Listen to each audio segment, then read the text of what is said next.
बिस्मिल्लाहिर्रहमानिर्रहीम। अस्सलाम वालेकुम नाजरीन, आप यूट्यूब चैनल देख रहे हैं। मैं इमरान खान हूँ। नाजरीन, मैंने इमरान खान से एक चीज़ सीखी। यानी बहुत सारी ऐसी चीज़ें हैं जो पाकिस्तान में पाकिस्तानियों ने इमरान खान से सीखी हैं, और इमरान खान ने वाकई एक टीचर की तरह इस कौम को बहुत सारी चीज़ें सिखाई हैं। हार जीत का मामला हो, डट जाने का मामला हो, बहुत सारी चीज़ें जो इंसान के करैक्टर में होती हैं, उसने लोगों को लड़ना सिखाया, मुकाबला करना सिखाया। पाकिस्तान में बेशुमार लोगों ने पाकिस्तानियों को ये बात समझाई कि पाकिस्तान की मिलिट्री एस्टेब्लिशमेंट पाकिस्तान के लिए एक मुसीबत है, एक प्रॉब्लम है, और इनकी पॉलिसीज़ का पाकिस्तान को लगातार नुकसान हो रहा है। समझ ही नहीं आई कभी कौम को। लेकिन जब ये बात इमरान खान ने समझाई तो आज कौम का बच्चा बच्चा ये बात जानता है। एक कंट्रीब्यूशन तो है इमरान खान का बहुत बड़ा। मैंने उनसे एक चीज़ सीखी इमरान खान साहब से कि मैं ये सोचता था वो एक बात बार बार क्यों करते हैं, बार बार क्यों करते हैं, बार बार क्यों करते हैं। बहुत सारे लोग तनकीद करते थे, एक ही तकरीर है, इमरान खान बार बार करता है, वही बातें बार बार रिपीट करता है, वो क्यों बार बार वही बात करते चले जाते हैं, करते चले जाते हैं। तो मैंने इससे सीखा कि वो इमरान खान ने वो बातें इतनी मर्तबा की कि वो लोगों को जुबानी याद हो गई। उन्होंने लोगों को नजरिया दे दिया, बार बार बता बता के। अवेयरनेस देने का ये एक तरीका था, लोगों को फॉर्मूला याद करवाने का एक तरीका था। और जो सच होता है ना, वो बदलता नहीं है, वो वही रहता है। जिस आदमी ने कहानियां सुनानी हो, कभी ये सुना दे, कभी ये सुना दे, कभी वो सुना दे। जिसने सच बोलना होता है ना, उसके बाद एक ही बात होती है, सीधी सीधी। तो इमरान खान वही बात अपनी करता था और आज कौम को वो बात याद है। तो बाद का आपको लगता होगा मेरे वीलॉग के अंदर चीज़ें और बातें कभी कभी रिपीट हो जाती हैं। तो मेरे ख्याल में जो चीज़ जैसे होती है उसको जब आप बयान करते हैं तो जितनी दफ़ा आप करते हैं वो वैसे ही रहती है। और मैंने ये सीखा कि अगर कोई चीज़ आपको समझ आ जाए तो उसको हैमर करें, बार बार उसको बताएं, पब्लिक तक उसको पहुंचाएं ताकि उसका इम्पैक्ट हो। बहरहाल नाजरीन, सैलाब इस वक्त अब सिंध से टकराने जा रहा है। जो इस वक्त हमारे पास इत्तलात हैं वो ये है कि सैलाब दरियाए सिंध में दाखिल हो जाएगा कुछ ही घंटों में या अगले एक आधे दिन के अंदर, और उसके बाद ये सैलाब बढ़ना शुरू होगा सिंध की जानिब से, और बहुत जल्द जो है वो सिंध का इम्तिहान शुरू हो जाएगा। कितना पानी सिंध में दाखिल होगा इसके लिए आदाद शुमार जमा किए जा रहे हैं। दरियाए सतलुज के अलावा बाकी दो दरियाओं में इस वक्त सूरत हाल पहले की तरह ख़राब नहीं है। यानी जो हुआ दरियाए चनाब की वजह से वो बहुत बड़ा नुकसान हुआ, बहुत बड़ी बेल्ट है पंजाब की जिसको नुकसान हो गया। आपकी चावल की तकरीबन सारी फसल उड़ा के रख दी चनाब में आने वाले सैलाब ने। आपकी कपास को बहुत नुकसान हुआ, जो आपके मशरकी एरियाज़ हैं जो पाकिस्तान के भारतीय बॉर्डर के साथ साथ लगते हैं ऊपर चोलिस्तान तक, ये जो एरियाज़ हैं यहाँ पे बड़ा नुकसान हुआ।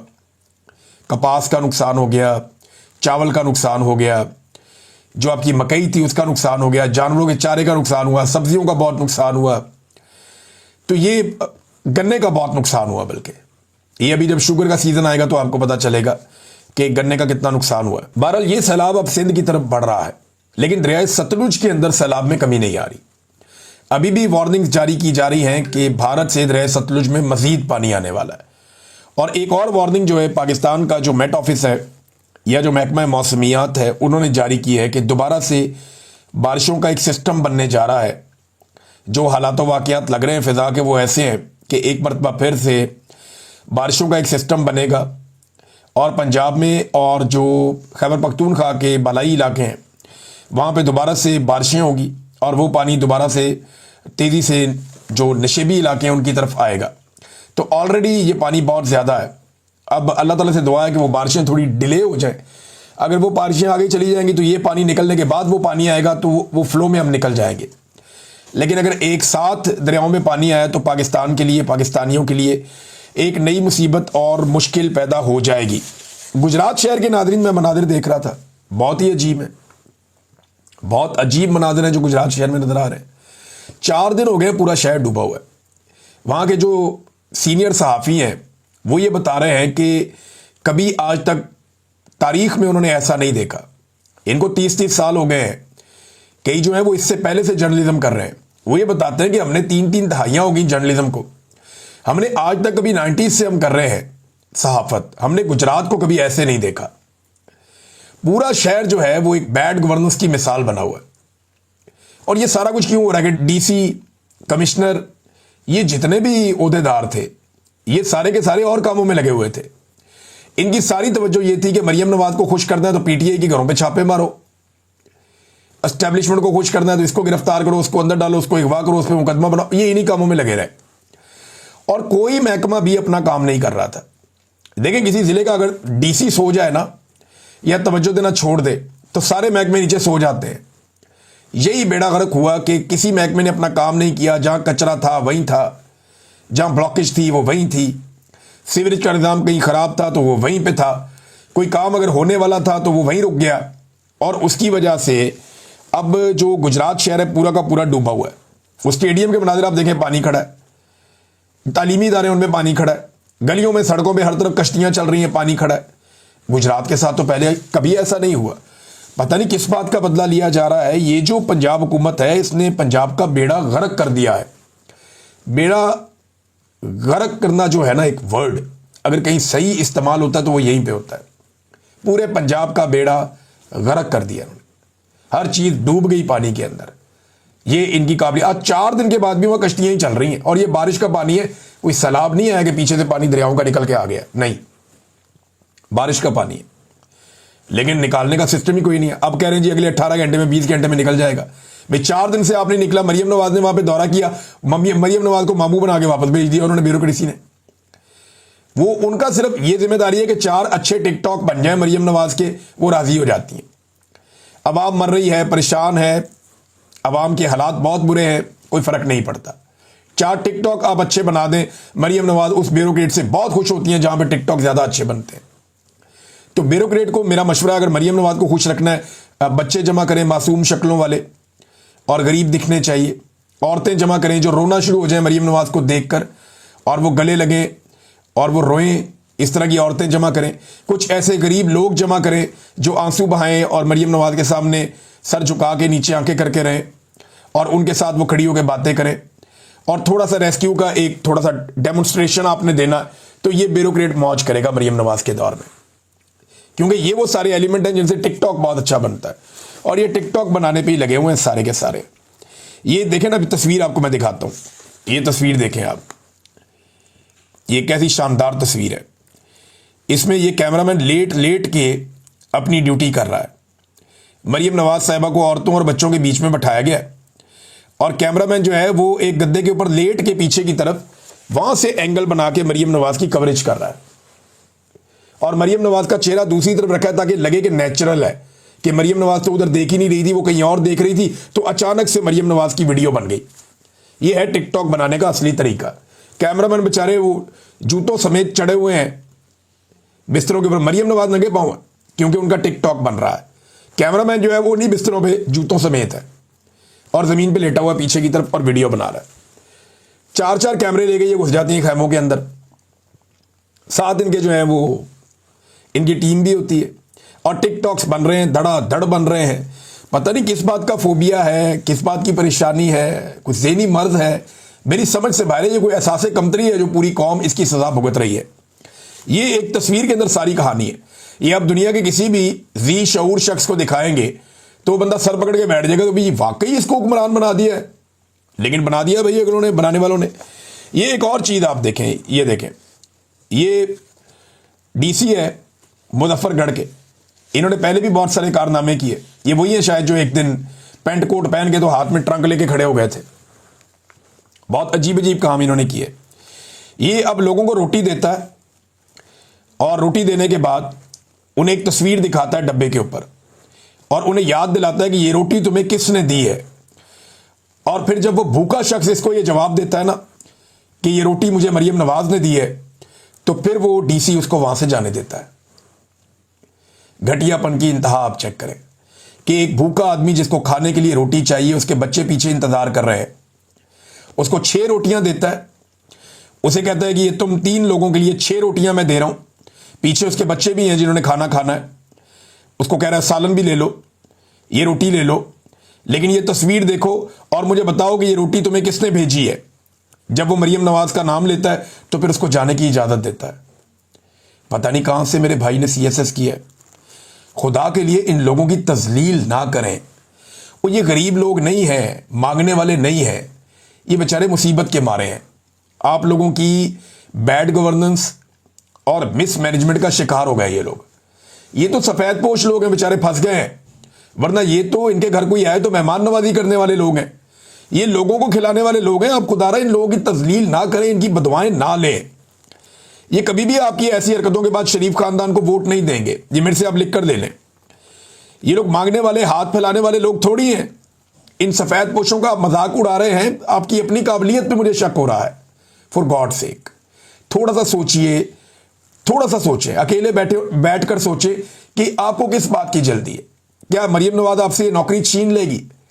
भैया आप मुकाबले का इम्तिहान देकर आए और आप नौकरी कर रहे हैं, एक ब्यूरोक्रेट है, यहां से निकालेगी, कहीं और जाएंगे, ऑफिसर ही लगेंगे आप, ज्यादा से ज्यादा आपको ओएसडी कर देगी। अब क्यों ऐसे कर रहे हैं? यानी एक ऐसी खातून की आप चापलूसी कर रहे हैं जो आपसे बहुत कम पढ़ी लिखी है, और आप जो हरकतें कर रहे हैं ये आपको जेब देती है। ये ब्यूरोक्रेसी इस लेवल पे पहुंच जाएगी, मुझे कभी अंदाजा नहीं था। मुझे बड़ा अफसोस हो रहा है ये हरकतें देख के, मेरे लिए बड़े काबिल एहतराम है सारे ब्यूरोक्रेट, लेकिन ये ना करें, अपनी और अपने महकमों की और अपने इदारे की और अपनी काबिलियत की तजलील ना करें आप लोग। और इन आम लोगों की तजलील तो बिल्कुल ना करें। किसी को सेब दे दिया तो उसको बताया मरियम नवाज ने दिया है। फॉर गॉड सेक, ये किसी के बाप का पैसा थोड़ी है साहब। यही गरीब लोग हैं, आप इन पे एहसान नहीं कर रहे हैं खाना देके। इन्हीं गरीबों के पेट से, इनका पेट काट के जो टैक्स लिया जाता है उससे आप लोगों को तनख्वाह मिलती है।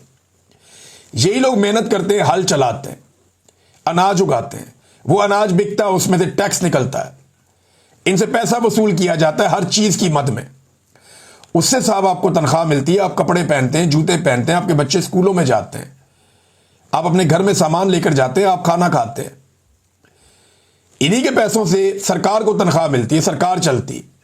आप इन पे एहसान नहीं कर रहे हैं। क्यों आप इनको एक रोटी के बदले में आप कहते हैं कि रोटी तुम्हें मैं दे रहा हूं, ये तस्वीर देखो, बताओ ये कौन है? मरियम नवाज है, ले जाओ रोटी। ये क्या चल रहा है? Is this the way? आप पढ़े लिखे लोग हैं, इससे गुरेज करें। अगर एक कुछ टिकटॉकड़ियां अगर पागल हो गई हैं और उनका दिमाग इस तरफ चल पड़ा है, तो आप लोग तो कम से कम होश करें और होश के नाखून लें। इतना बड़ा डिजास्टर है, उससे निकलने के लिए सबको कोशिश करनी पड़ेगी। हम भी अपने तौर पे कोशिश कर रहे हैं। बल्कि मैंने इस वीलॉग में याद दिला दूं मैं दोबारा से, जो ब्रेडफोर्ड में हमारे पाकिस्तानी रहते हैं या उसकी सराउंडिंग में आसपास के शहरों में, वो शाम पहुंच जाए जी 5:30 बजे। 5:30 से लेकर हम तकरीबन 8:30-9 बजे तक वहां मौजूद होंगे और वहां पाकिस्तानियों से मुलाकात करेंगे। हम सब मिलकर फंड रेजिंग करेंगे और वो फंड रेजिंग हम पहुंचाएंगे पाकिस्तान में जो मुतासरीन सैलाब है उनके लिए, और जो जिम्मेदार लोग हैं वो ये काम करेंगे। बड़ी अच्छी 1-2 NGOs हैं जो ये काम कर रही हैं और हम उनके साथ मदद कर रहे हैं, और ये पैसा वो पाकिस्तान लेकर जाएंगे और पाकिस्तान में जो मुस्तहकीन है उन तक पहुंचाने के लिए बहुत सारे लोग हमारे अपने वॉलंटियर कर रहे हैं, और इंशाल्लाह ये सब मिलकर करेंगे तो इससे मुसीबत से निकलेंगे। ये एक दिन में टल्ली नहीं है। देखें इसके मराहिल हैं। जो लोगों के खेत हैं उनके ऊपर रेत चढ़ गई है, 1-1 फुट रेत चढ़ गई है, कहीं पे ज्यादा चढ़ गई है। अब उन खेतों को वापस काबिल काश्त बनाने के लिए उन पे बहुत डीजल जलाना पड़ेगा, ट्रैक्टर चलाने पड़ेंगे, मशीनें चलानी पड़ेंगी। वो कहां से गरीब किसान अफोर्ड करेगा? वो सारा हम मिलकर करेंगे।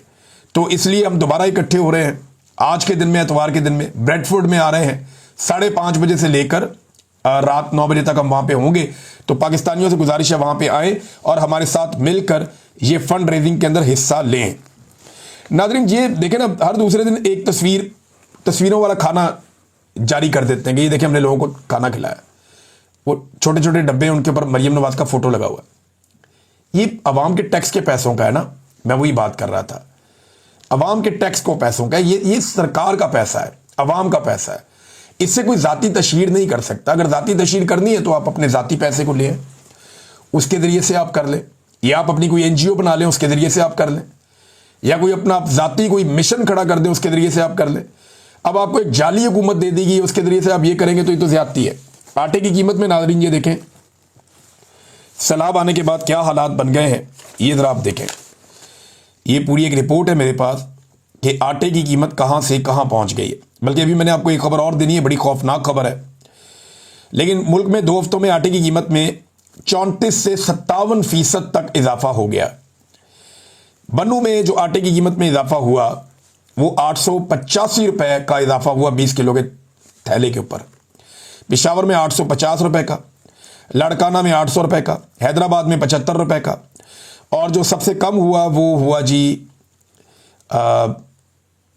सरगोदा में 560 रुपए का। और ओवरऑल पूरे पाकिस्तान में जो आटे की कीमत का एवरेज इजाफा हो गया गुज़िश्ता 2 हफ्तों में सैलाब के बाद, वो 663 रुपए का इजाफा हो गया है, जो 41% बनता है। अंदाजा करें, आपके शेर आटा खा गया। ये अदर अब्बास साहब ने लिखा था और उनकी बात आज फिर दुरुस्त साबित हो रही है इतने बरसों के बाद कि वाकई शेर आटा खा गया। आज 41% पाकिस्तान में आटे की कीमत बढ़ गई है और ये कई जगहों पे जहाँ ज़्यादा बढ़ी है वहाँ 57% तक बढ़ गई है, जो नहायत अफसोसनाक है। और ये इनकी पॉलिसीज़ की वजह से हो रहा है। ये अगर किसानों से गंदम खरीदते, बेहतर तरीके से मामला चलाते तो शायद बचत हो जाती। अब हम वक्त से पहले दोबारा वार्न कर रहे हैं कि आटे का बहरान पैदा हो जाएगा आने वाले महीनों में, और इस बहरान से अगर आपने बचना है तो आपको गंदम इंपोर्ट करनी पड़ेगी। और अगर आप वक्ती तौर पे फ़ौरन इंपोर्ट कर लेंगे तो आप बच जाएंगे, अगर आप ताख़ीर करेंगे तो आपको महंगी मिलेगी, क्योंकि सैलाब और मुल्कों में भी आया हुआ है, उन्हें भी गंदम इंपोर्ट करनी पड़ेगी। इंडिया के अंदर भी प्रॉब्लम चल रहा है।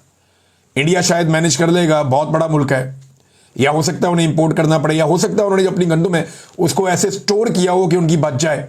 वो आने वाले दिनों में पता चल जाएगा अभी।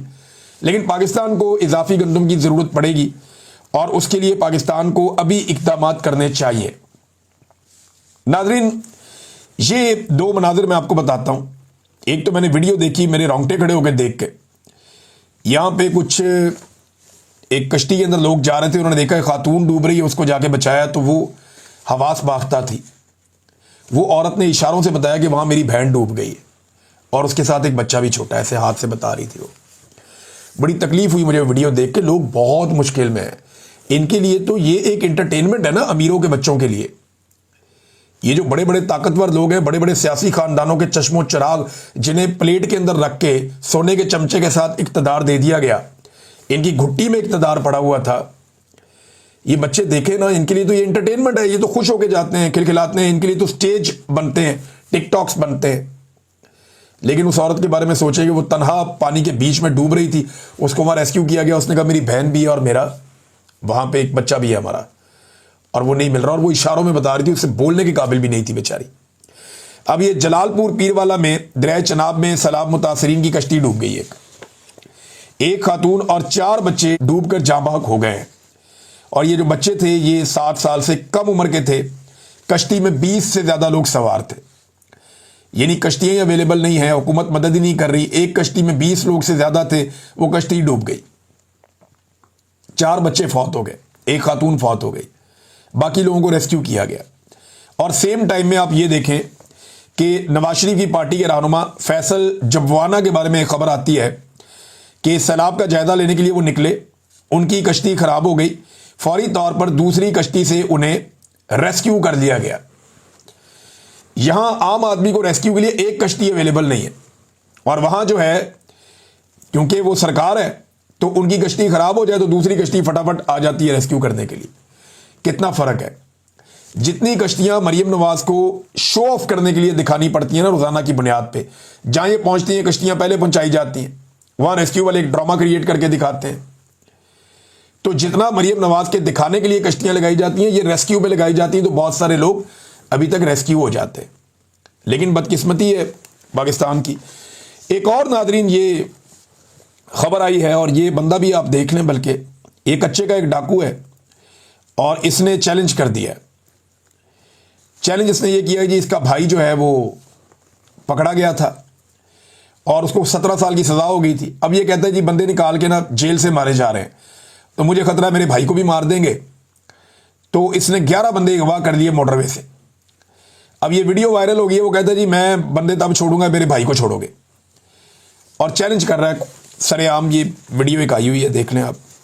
ये पाकिस्तान की सूरत हाल है, लॉ एंड ऑर्डर की। ये पाकिस्तान में सिचुएशन है कि मोटरवे से बंदे अगवा कर लिए जाते हैं और खुला चैलेंज भी किया जाता है सरकार को कि मेरी बात मानो वरना मैं ये कर दूंगा वो कर दूंगा। ये है लॉ एंड ऑर्डर। अब अगर पाकिस्तान तहरीक इंसाफ का कोई बंदा एक नारा भी लगा दे तो उसके घर की चादर और चारदीवारी का ये तकद्दुस पामाल कर देते हैं। कच्चे के डाकू इनसे आज तक काबू नहीं आए। शहबाज शरीफ साहब गए नाज़रीन चीन के दौरे पे, आर्मी चीफ भी गए चीन के दौरे पे। ऐसा लगता था बड़ी कामयाबियां समेट के ये लौटेंगे, लेकिन जब ये लौटे तो ये खबर आई है कि चीन ने फैसला किया कि 48 ऐसे ममालिक हैं जिनके शहरियों को सितंबर 2025 से बगैर वीज़े के चीन में आने जाने की इजाज़त होगी। दुनिया में 48 ऐसे मुल्क हैं जो चीन ने मुंतखब कर लिए और उन्होंने कहा जी इन ममालिक के लोग बगैर वीज़े के चाइना में आएँ और चाइना से वापस जाएं, कोई प्रॉब्लम नहीं।